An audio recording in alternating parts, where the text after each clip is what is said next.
In the 1970s, the Shelby County Community Theater staged Lillian Hellman's Autumn Garden in the old train station in Orr Park. The weather was freezing on the night we attended, and the theater was not sealed. Cold gusts of air blew on the legs of the audience, and everyone was on the verge of freezing. In one scene in the garden, Mary Lee Brown, playing Constance and wearing a sundress, asked Will Brantley, playing Leon, why he is wearing a hat.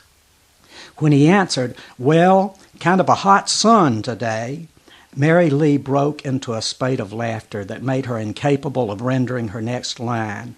At that, Will broke up. Then the whole audience began laughing, and the show just stopped for a couple of minutes until everybody laughed themselves out. It was a marvelous communal moment for community theater.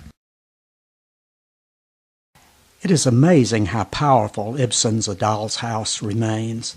The play was 100 years old when it was performed here in Montevallo in the 1970s, and we certainly witnessed just how powerful its impact could be. So strongly did the play speak to the play's director, a married woman with 2 small children, that on the morning after the play closed, she packed up a few things, left her husband and children, and moved across town. She didn't stay gone, as it turned out, and maybe that suggests that Ibsen's heroine might have returned to her husband and children as well. But having played Torvald in the Montevallo production, I think it would have been a bad mistake.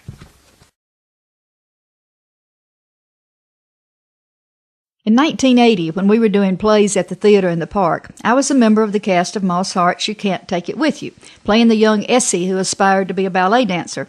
While I enjoyed hopping around the stage in a tutu, I did not enjoy much the rigors of learning the classical ballet steps and turns. Frank McCoy played my instructor, Boris Kalenkov, and he delighted in giving me my cues for my routine. On Sunday afternoon in the last performance, Frank was putting me through my turn and was supposed to cue me with a stop. However, as often happens in the final performance of a community theater production, Frank chose to ad-lib or play a prank and did not give me my cue. I kept spinning and spinning and spinning until I lost my footing and almost collapsed in a dizzy puddle on the floor. Needless to say, that was my last role as a dancer.